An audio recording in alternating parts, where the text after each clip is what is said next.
Hoje nós vamos falar de um tema muito interessante e até um pouco diferente. Paulo, ele havia acabado de voltar das suas viagens missionárias da primeira, estava muito alegre, porque o evangelho do Senhor tinha chegado longe. O evangelho da graça, da misericórdia, da salvação pela fé, da cruz de Cristo, tinha alcançado os gregos. Muitas conversões, muitos frutos, discípulos, igrejas sendo abertas, e ele volta para o seu quartel-general, que é Antioquia. Mas quando ele chega lá, ele encontra a casa meio bagunçada. Ele encontra algumas dificuldades. E são dificuldades sérias, complicadas. Dificuldades que a essa altura do campeonato já deveriam estar resolvidas, mas não estão. Vejam só um versículo que diz assim, em Atos 15, 5. Então se levantaram alguns dos partidos religiosos dos fariseus que haviam crido e disseram: é necessário circuncidá-los e exigir deles que obedeçam à lei de Moisés. O que é isso? Existe um pessoal na igreja que disse: Paulo, esse pessoal que está se convertendo não está salvo, não. Esse pessoal que está se convertendo está tudo errado. Eles têm que se transformarem e virarem judeus. Eles têm que ser circuncidados igual nós somos, que é cortar aquela pelezinha do pênis, e eles têm que cumprir a lei para conseguir ser salvos. No fundo, o pessoal está dizendo, olha, o cristianismo é mais uma seita do judaísmo. É como os fariseus, como os saduceus, e tem os cristãos ali naquele canto.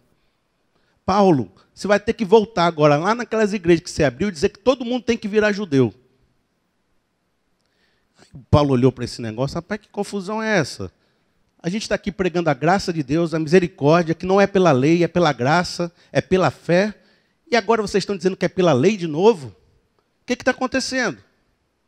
E olha que isso é algo que estava alcançando uma proporção muito grande. E o próprio Pedro, o líder da igreja, começou a temer esse pessoal radical. Olha o que acontece em Gálatas 2. Quando, porém, Pedro veio a Antioquia. Então, Paulo estava lá em Antioquia festejando e Pedro chegou em Antioquia, o líder da igreja, aquele que andou com Jesus. Enfrentei-o face a face por sua atitude condenável. Pois, antes de chegarem alguns da parte de Tiago, ele comia com gentios. Quando, porém, eles chegaram, afastou-se e separou-se dos gentios, temendo os que eram da circuncisão. Os demais judeus também se uniram a ele nessa hipocrisia. Vejam que a hipocrisia está voltando para o seio da fé. Nessa hipocrisia, de modo que até Barnabé se deixou levar. Quando vi que não estavam andando de acordo com a verdade do evangelho, declarei a Pedro, diante de todos. Aqui Paulo, ele jogou as fezes no ventilador, né? Primeiro que ele resistiu Pedro na cara, segundo que ele falou na frente de todo mundo, certo? Não foi assim, Pedro, vamos ali para o cantinho que eu quero falar um negócio contigo, não. É, Pedro, vem cá, na frente de todo mundo, o que você está fazendo? O que é isso, Pedro? Você é judeu, mas vive como gentio e não como judeu. Por quê? Você quer obrigar os gentios a viverem como judeus. Se você é judeu e está vivendo como gentio, por que você quer agora que o gentio viva como judeu? A confusão foi grande. Porque Pedro tinha a teologia correta. Ele sentava, comia, se confraternizava com os gregos. Mas na hora que vinha o pessoal da circuncisão, ele vivia a hipocrisia, com medo. E por medo, a gente nega o evangelho. Por medo, a gente deixa de pregar a verdade de Deus. Quantas vezes eu já vi pastores que acreditavam na graça de Deus, mas por medo pregavam a lei. Por medo de grupos na igreja, eles pregavam um tipo de controle destrutivo no meio da igreja. E por medo podemos estar negando o evangelho. Pedro estava vivendo uma hipocrisia. Agora tem algo mais sério. Porque esse pessoal não parou, não. Esse pessoal fez a sua própria viagem missionária. Certo? Paulo não fez a viagem missionária? Esse pessoal da circuncisão também fez. E foi lá para onde Paulo pregou. Foi lá para onde Paulo fez as igrejas. Quando ele chegou lá, eles disseram, olha, vocês que foram convertidos por Paulo, você, todo mundo aí, vocês têm que virar judeus. Você tem que cumprir a lei e vocês têm que fazer tudo como nós estamos dizendo. Esquece esse negócio de graça, esquece esse negócio de fé. Aí Paulo pensa só, o cara acabou de voltar de uma viagem, cheia de frutos, cheia de coisa boa, e parece que tudo está indo pelas suas mãos, tudo está se acabando, tudo está se perdendo, e o esforço de uma vida. Veja o que Paulo vai fazer agora, que ele vai escrever uma carta para Gálatas, ele vai dizer o seguinte, para o pessoal lá de Gálatas.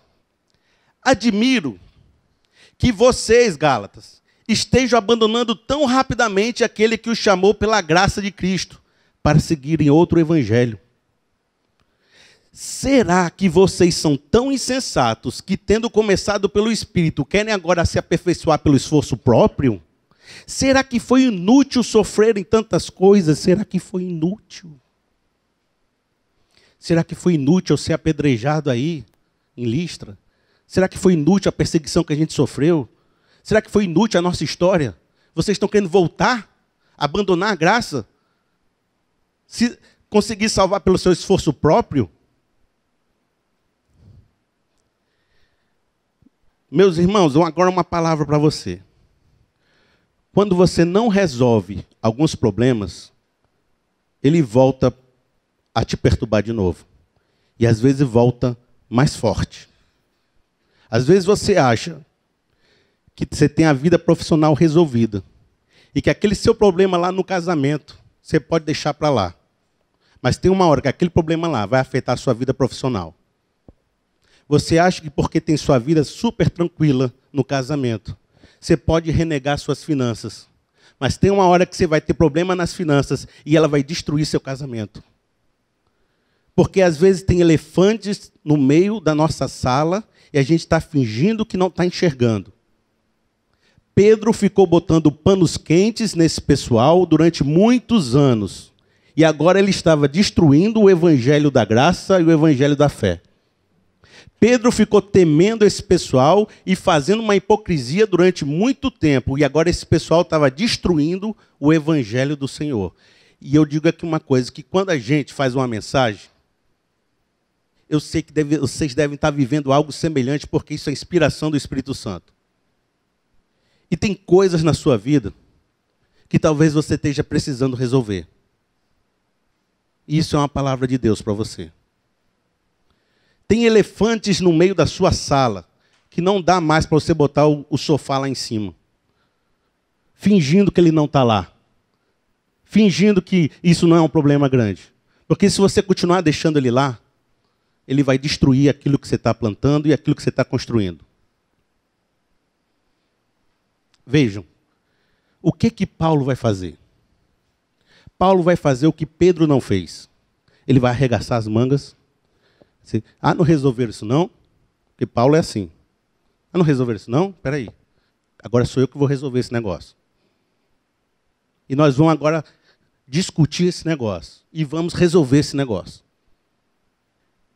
E eu vou te dar aqui 5 maneiras de você tratar o elefante na sua casa. 5 conselhos para você resolver o grande problema da sua vida que você está fingindo que não existe. Através do exemplo de Paulo, eu vou trazer isso para a sua vida. E o primeiro, e aquele que é mais sensato diz, é preciso enfrentar a situação de frente. Vejam os versículos de Gálatas 2:11. Quando, porém, Pedro veio a Antioquia, enfrentei-o face a face por sua atitude condenável. Em outro versículo de Atos 15:2 diz, isso levou Paulo e Barnabé a uma grande contenda e discussão com eles. Então, tudo aquilo que Pedro não discutiu, Paulo diz, pô, vem aqui que nós vamos discutir esse assunto agora. E Pedro, porque tem muitas vezes que a gente tem um problema, mas não fala com quem resolve. Fala com a amiga, fala com o fulano, gera uma fofoca do tamanho do mundo na igreja, mas não resolve. Você fala no trabalho a fofoquinha com o cara do cafezinho, fala a fofoquinha com a pessoa da sua supervisora, mas não fala com quem resolve. E você está falando com quem não resolve, e só torna mais grande ainda o problema. Meu pai, uma vez, ele ia comprar um computador comigo, aí ele estava lá, Felipe, quantos megas de RAM? 2 megas de RAM, na época era muito. Aí, qual é o computador? Esse aqui roda DOS? Não, esse aqui roda Windows 3.5, 3.11, né? Aí tal, não sei o que, aí estava comprando lá na PCC. Quem se lembra da PCC Informática? É um novo, né? A PCC e tal. Aí ele chegou assim e falou assim para a moça, moça, você divide em 5 vezes? A moça, não posso. E você me faz esse desconto? Não posso. Aí ele disse assim, pois chame o gerente. Eu falei, pai, a moça não chama o gerente não, é vergonha do pai. Ele falou, chama não, a moça resolve. Não, chama o gerente. Para que você está fazendo isso? Eu me escondi, né? Adolescente, me escondi.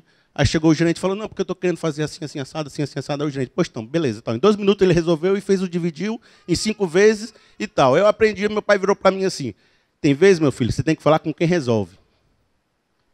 Que quando você fala com quem não resolve, não vai te adiantar nada a vida. Quem é que resolve o teu problema? É o Pedro? Fala com o Pedro.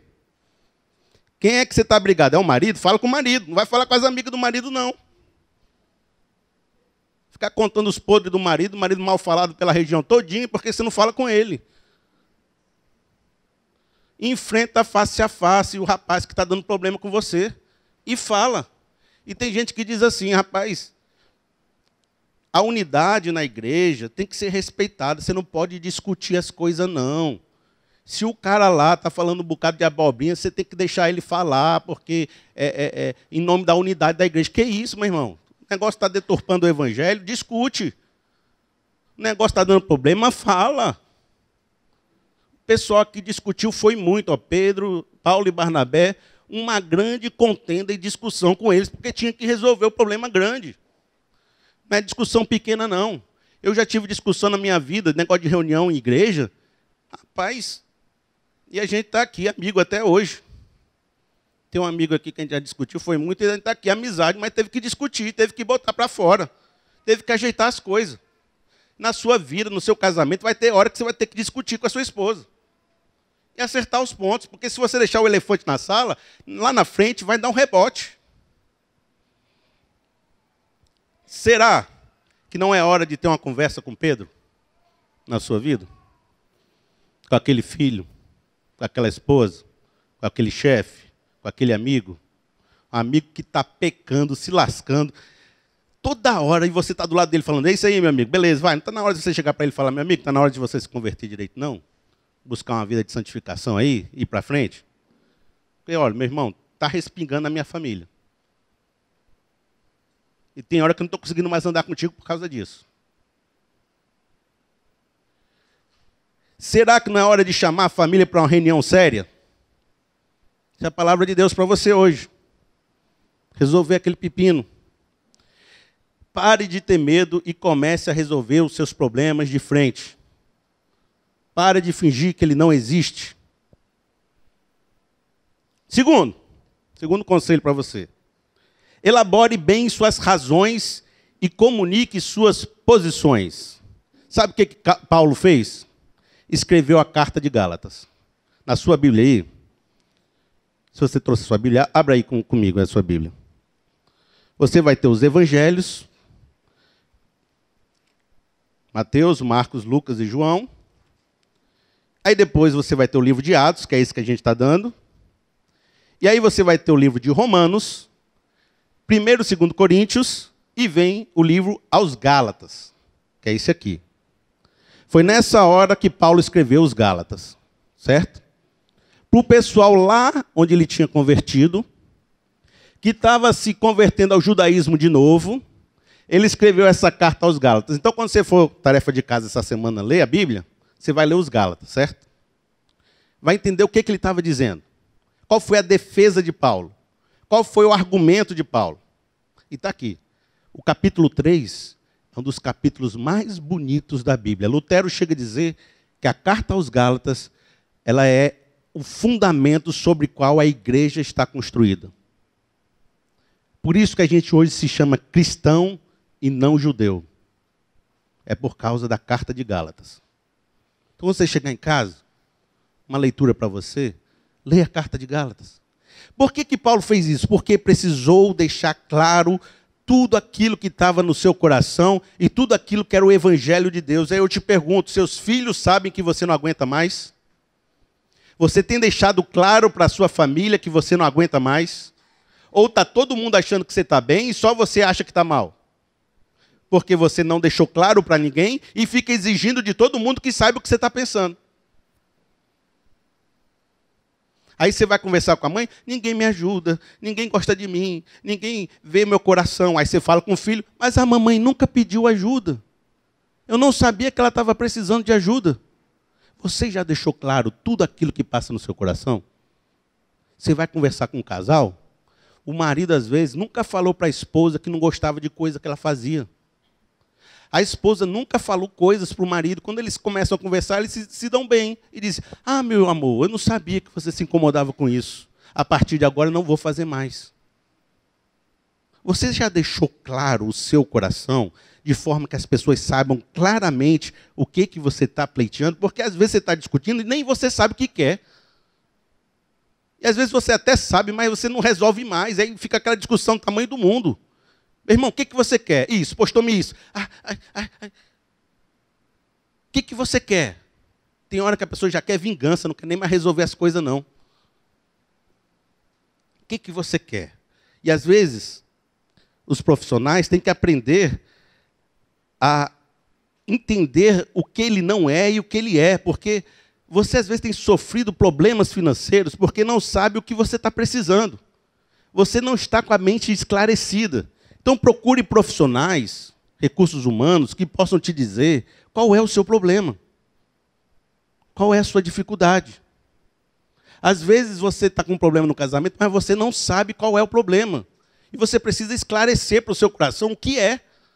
Procure entendimento para você saber qual é o problema que a gente está enfrentando. Porque a gente está brigando todo dia, a gente não sabe o que é.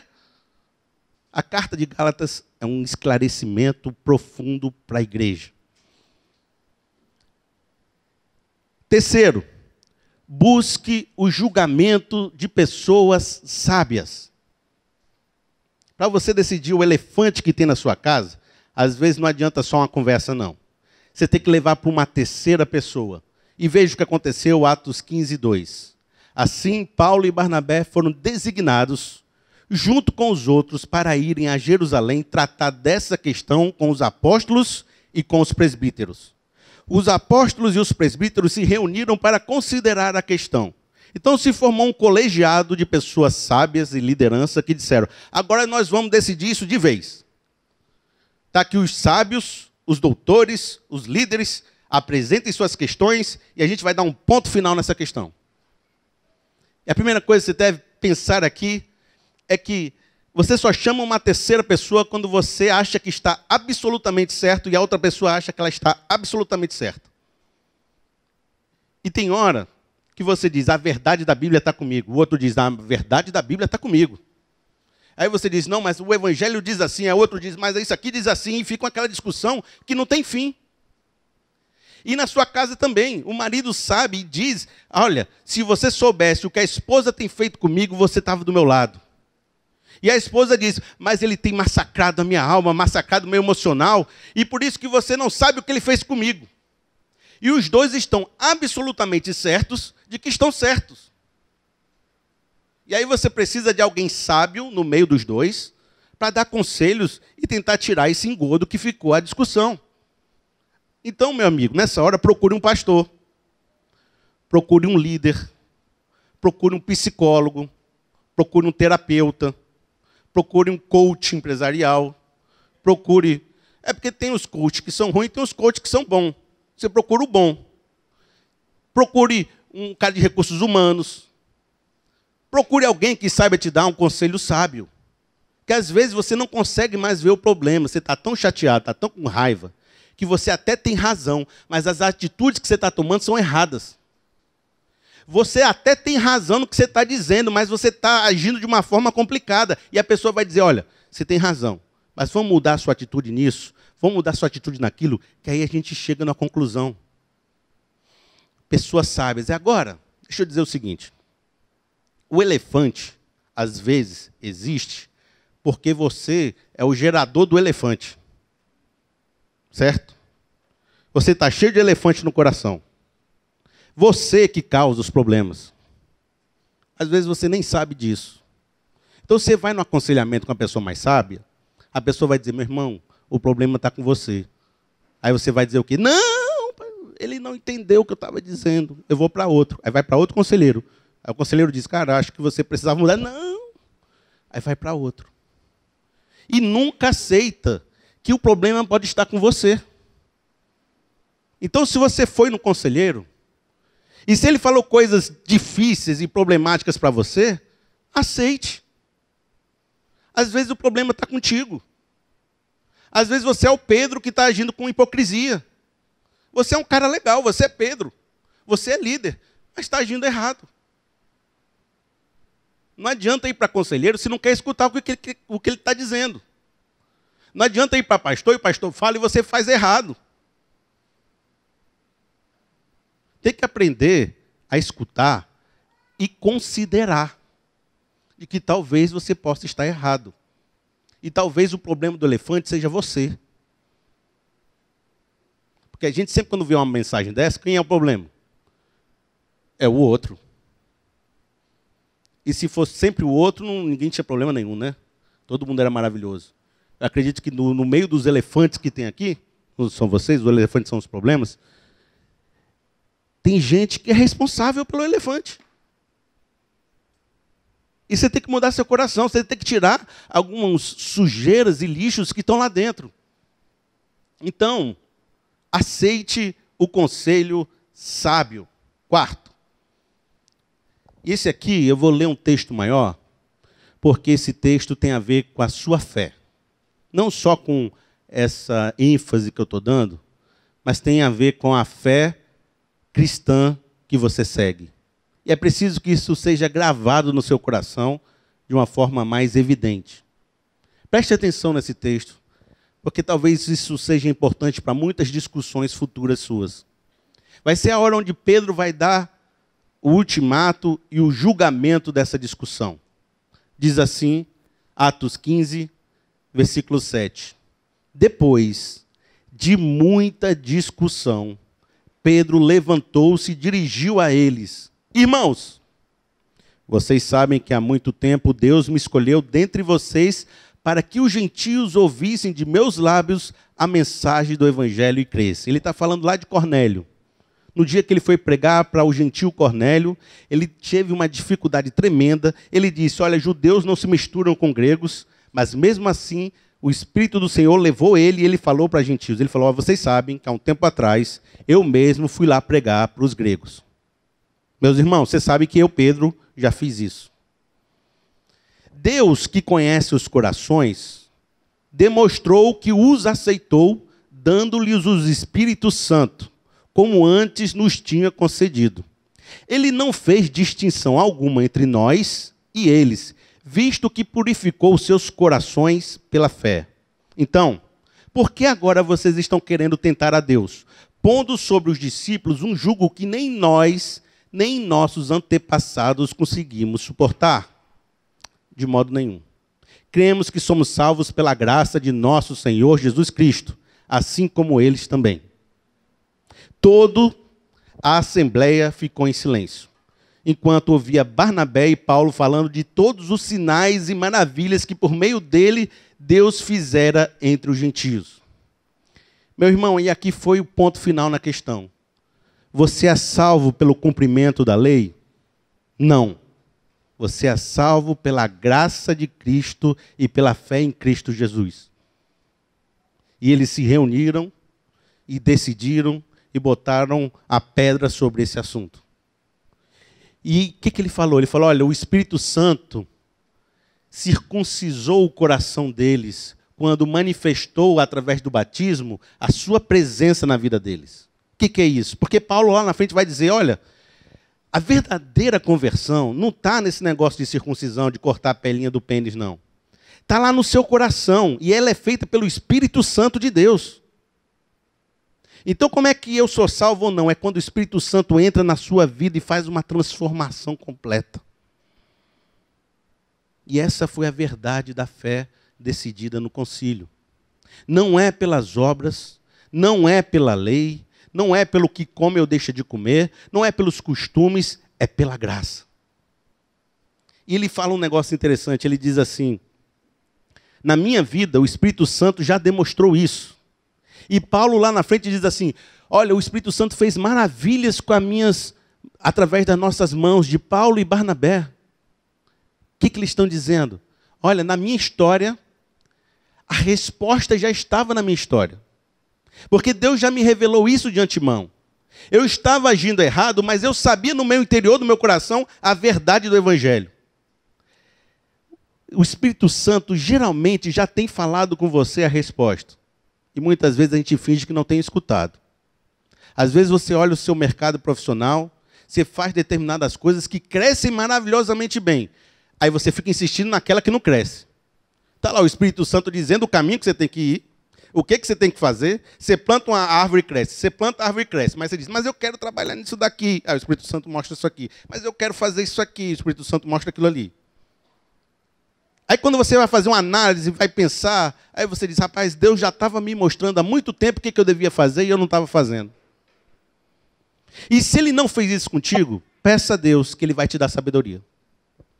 Peça a Deus que Ele vai lhe dar uma revelação. Peça a Deus que Ele vai lhe dar um entendimento. É que nem aquele negócio de você vai comprar uma moto, certo? Você vai comprar uma moto. Você nunca andou de moto, você vai comprar uma moto. Aí, você anda na rua, você vê moto por todo lugar. Você vê moto de um jeito, de outro, motocross, XLR, Twister, e não sei o quê. Porque sua mente agora ligou, eu quero saber de moto. Antes você não via essas motos pela rua, só sabia reclamar quando batia no seu retrovisor. Mas agora que você quer comprar uma moto, você vê moto em todo lugar. Então, meu irmão, quando você disser assim, Senhor, me revela. Senhor, me mostra o caminho. Você vai começar a ver a palavra de Deus em todo lugar, no outdoor, no livro, no pastor falando, no irmão que deu um conselho, na palavra de Deus quando você abre. Abra seu coração, que Deus fala. Diz assim, Senhor, me dá uma palavra de sabedoria. Meu irmão, a semana vai ser você vendo palavra em todo lugar. É verdade isso, não é não, meus irmãos? Não fala? Deus fala. Você abre seu coração e Ele começa a falar. Às vezes eu estou querendo uma palavra de Deus, eu vou lá orar, passo 3 horas orando, Ele não fala. Aí eu vou ficar quieto, vou ver uma série, o cara fala um negócio e foi Deus falando comigo. Não, você está lá assistindo uma série lá, um negócio, aí Deus fala uma palavra. Rapaz, isso foi de Deus, isso aí.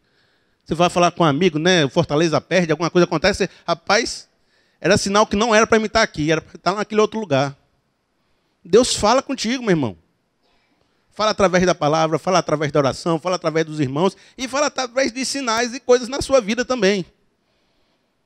Então, quem foi que revelou a resposta? Foi Pedro? Foi Paulo? Foi o Espírito Santo de Deus. 5, e último. Estabeleça algumas regras de bom convívio. Versículo 13. Quando terminaram de falar, Tiago, sempre ele, o mais rigoroso, tomou a palavra e disse, tem aqueles irmãos mais rigorosos na igreja, né? O Tiago. Irmãos, ouçam-me.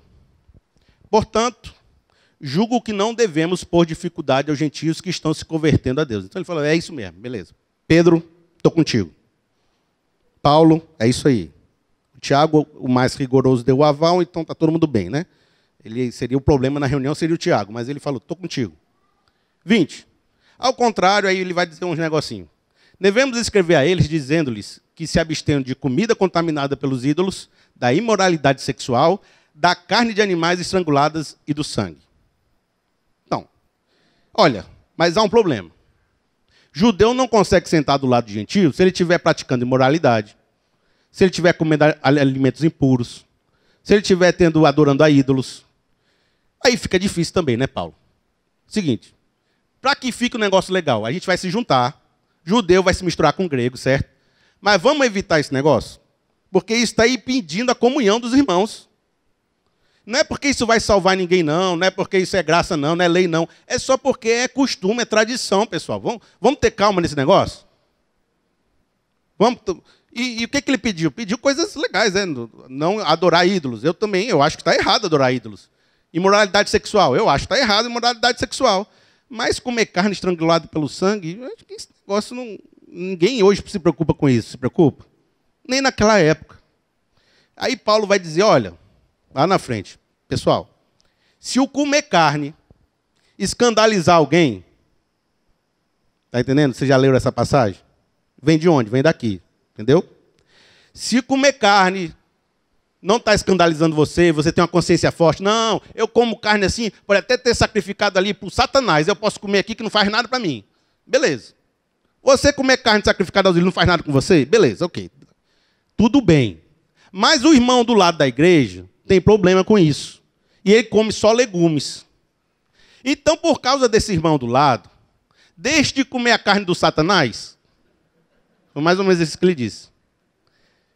Porque isso é a união da igreja. Eu vou falar de outro jeito, certo? O irmão não vê problema de tomar cervejinha. Não vê problema de tomar cervejinha. Vai, toma cervejinha, toma 2, toma 3. Às vezes, na 4, a esposa já manda parar. Aí está lá, toma. Mas tem um irmão mais tradicional, mais judeu, que olha a cervejinha e se treme todinho. Meu irmão, isso aí é pecado, meu irmão. Esse negócio é o xixi do capeta, é um negócio. Aí ele começa a falar com você. E tem irmãos que têm problema com álcool, e tem dificuldade, tem vício, e tem um bocado de problema, certo? Aí você está naquela reunião que está cheio dos crentes tradicional. Aí você puxa a cerveja só para enfrentar todo mundo? Não dá. Você tem que dizer assim, eu vou tomar Coca-Cola, vou ficar pianinho, e não vai ter problema nenhum, e todo mundo vai ficar feliz. É mais ou menos isso que Paulo falou. Se tomar uma cervejinha está causando problema na igreja, tome Coca-Cola. Entendeu? Em favor das pessoas, para a comunhão ficar legal. Então, ó, o que eu quero dizer com isso? Tem hora que você tem que dar um espaço para trás para a coisa acontecer, certo? Você discutiu, você conseguiu resolver um bocado de coisa grande, mas a esposa diz, mas só não bota a toalha naquele lugar? Aí você diz, tá bom, então não vou colocar a toalha naquele lugar. Beleza, aí fez a união. Mas se você não abre nada, não recua nada, também fica difícil fazer um acordo contigo, né? Então, de vez em quando, você tem que abrir mão no meio da igreja. Você não concorda com aquele negócio, né? Mas abra mão. Você não concorda que o pastor tomou aquela decisão com aquele líder do louvor. Você não concorda não, né? Mas respeite. Para a união, para o bem, né? Nem sempre dá para concordar com tudo. Você tem que fazer, né? Se não for da essência do evangelho, for da administração da igreja, abra o coração. Seja mais tranquilo. E foi isso que aconteceu. Agora, a igreja estava pronta para crescer novamente. 30. Então, eles fizeram uma carta, dizendo toda a resolução. Olha, vamos fazer uma carta de que está aprovado, é pela graça, é pela fé, e tem esses probleminha aqui. Beleza. Paulo, agora você vai levar essa carta para todo mundo. Aí Paulo foi levar essa carta. Agora, uma vez despedidos, os homens desceram para Antioquia, onde reuniram a igreja e entregaram a carta. Os irmãos a leram e se alegraram com a sua animada mensagem. Paulo e Barnabé permaneceram em Antioquia, onde com muitos outros ensinavam e pregavam a palavra do Senhor. Amém. E tem uma hora na sua vida que você tem que dar um freio de arrumação, resolver esse elefante que está no meio da sala, abrir aqui a camisa e dizer, vamos resolver, vamos botar no ventilador, eu quero chamar a família todinha e eu vou discutir esse negócio aqui. Aí discute, leva para conselheiro, passa 6 meses discutindo, resolve e agora a sua vida vai crescer novamente, esse elefante já foi resolvido e agora não vai ter mais negócio de sabotagem e Deus é contigo, em nome de Jesus. Amém. Essa é a palavra para você hoje. Tem um elefante lá? Vamos resolver? Vamos botar de frente? E a gente aprendeu muita coisa hoje. A gente vai cantar uma música que diz a verdade do que a gente aprendeu hoje. A música diz o seguinte: eu fui resgatado das amarras do pecado, eu não devo nada para o inimigo, estou coberto e lavado, fui justificado pelo sangue, eu fui perdoado, aleluia, eu sou livre. Eu não sou justificado pela lei, eu não sou justificado pela circuncisão, eu sou justificado pelo sangue de Jesus na cruz. Eu sou perdoado, eu sou livre e fui liberto das amarras do pecado.